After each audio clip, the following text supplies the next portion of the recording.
Il y a 2 ans, je rentrais dans le foyer étudiant de mon école d'ingénieur et là, je vois des gens qui lancent des avions en papier un peu partout.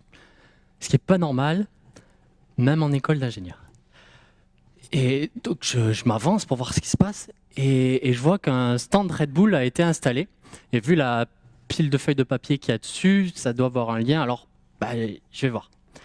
Et je parle à quelqu'un et je demande qu'est-ce qui se passe ici. Et cette personne-là, c'était un ambassadeur de Red Bull qui venait faire la promotion d'une compétition. C'est le Red Bull Paper Wings, qui est une compétition d'avions en papier.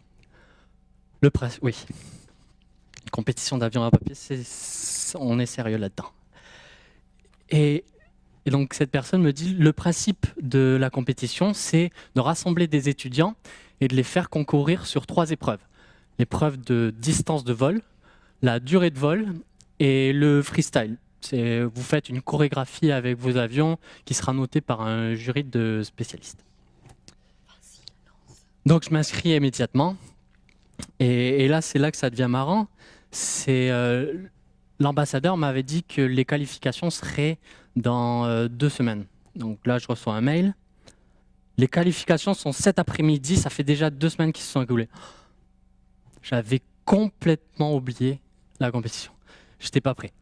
Bon, je laisse passer un peu. La pression retombe. C'est qu'une compétition d'avion en papier. On ne va pas non plus se mettre on va pas mettre le niveau trop. C'est bon. Et puis, je sais faire un avion en papier. Je suis sûr que tout le monde ici sait faire un avion en papier. Vous avez tous lancé un avion en papier en étant gamin, en cours de récré, en classe peut-être, à la fac. Ça arrive. Et donc c'est bon, j'ai cet avion, je sais le faire. Celui que j'avais quand j'avais 7 ans, je vais partir là-dessus, on verra bien. Et du coup, ça a marché. Qualifié, premier sur l'épreuve de durée, je lance 8 secondes 10. 8 secondes 10, c'est long. Et donc, super, quoi, je suis qualifié. L'aventure continue. Donc, cette fois, c'est Aéroscopia à Blagnac.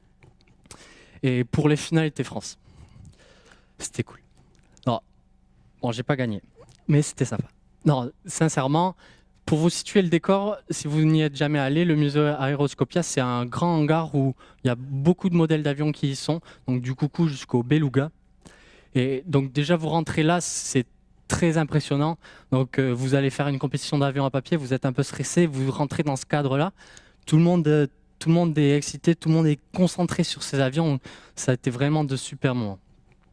Bon, je dois dire que j'étais un peu déçu quand même parce qu'en fait, j'y croyais beaucoup dans cet avion en papier que je devais développer à mes 7 ans. C'est-à-dire que ouais, en cours de récré, on expérimentait beaucoup. On a lancé beaucoup d'avions. À chaque fois, on pliait d'une certaine manière, on lançait, ok, ça marche bien, on va changer un petit truc, on relance, ah non, ça marche moins bien, on prend pas. Vous voyez, c'était de l'expérimentation comme ça. On a peut-être découvert 1000 façons de ne pas faire un avion en papier. Et donc, d'une certaine manière, au bout d'un moment, à force d'en faire, on est arrivé à une sorte d'avion ultime. On a atteint une limite, on ne pouvait pas faire mieux. Du coup, en fait, on a changé de jeu, on avait que 7 ans. Donc, c'était plus intéressant pour nous, on a arrêté. Et d'une certaine manière, c'est un peu comme ça que je voyais les projets dans différents domaines. C'est-à-dire qu'on avance petit à petit, on fait du mieux qu'on peut et dès qu'on n'a plus de solution, c'est bon, on arrête, on finit, on passe à autre chose. Et ma vision des choses a changé un peu plus tard quand je suis entré en classe préparatoire où j'ai fait de la physique, j'ai fait de la mécanique des fluides et notamment il y avait une expérience que je veux faire avec vous. Alors, j'ai ces 2 feuilles de papier que je tiens comme ceci et je vais souffler au milieu. Alors, d'après vous, qu'est-ce qui va se passer? Vous allez lever la main. Qui pense qu'en tenant les feuilles de papier et en soufflant au milieu, les feuilles en bout vont s'écarter l'une de l'autre? Qui pense que ça va se passer comme ça? N'hésitez pas. D'accord. Qui pense qu'en soufflant au milieu, les feuilles vont se rapprocher l'une de l'autre? Ok, parmi vous, lesquels ont pensé que c'était sans doute un piège? Ah, avouez, hein. Bon, on essaye.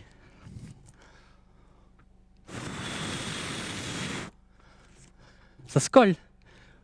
Moi, je sais pas, à l'époque, j'ai vraiment trouvé ça assez fantastique parce que, en fait, mon cerveau, ma logique, elles ont été trompées. J'étais persuadé que ça allait s'écarter. Et pour moi, ça a été vraiment une prise de conscience que, en fait, peut-être que j'interprétais mal certains phénomènes et du coup, je ne pouvais pas aller au fond des choses, je ne pouvais pas faire plus. Par exemple, avec mon avion, lorsque j'avais 7 ans, peut-être qu'en changeant peut-être totalement la forme, en fait, j'aurais pu avoir de meilleures performances.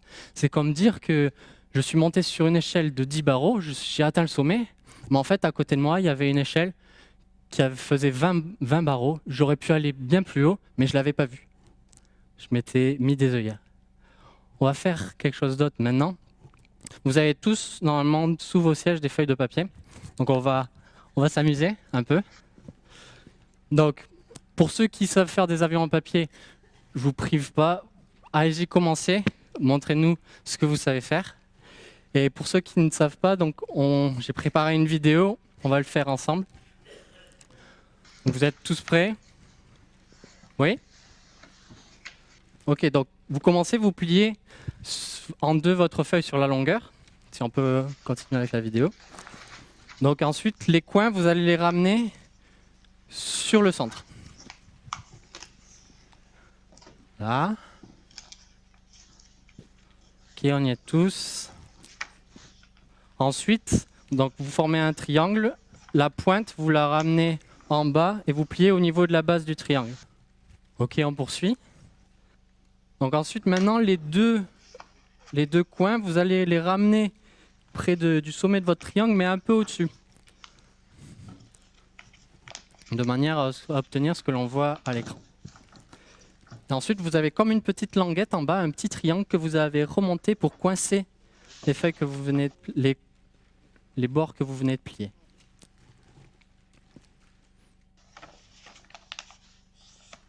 Ah, j'aime bien le crépitement là qu'on entend.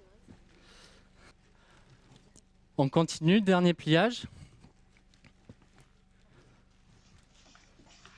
Donc maintenant, on va faire les ailes. Donc vous pliez comme sur la vidéo. On a un bord, l'autre côté. Voilà. Alors avant de lancer, on va demander le photographe va se faire un plaisir d'immortaliser ça. Est-ce que tout le monde est prêt? Non. J'attendais non. Tout le monde est prêt? À 3. 1, 2, 3, lancez.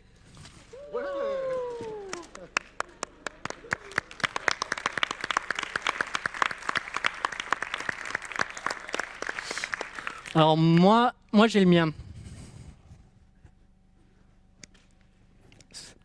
Alors à main levée, est-ce que vous pensez que ça peut voler ça? Levez la main si vous pensez que ça peut voler. Vous vous êtes dit encore qu'il y avait peut-être un piège. Alors regardez.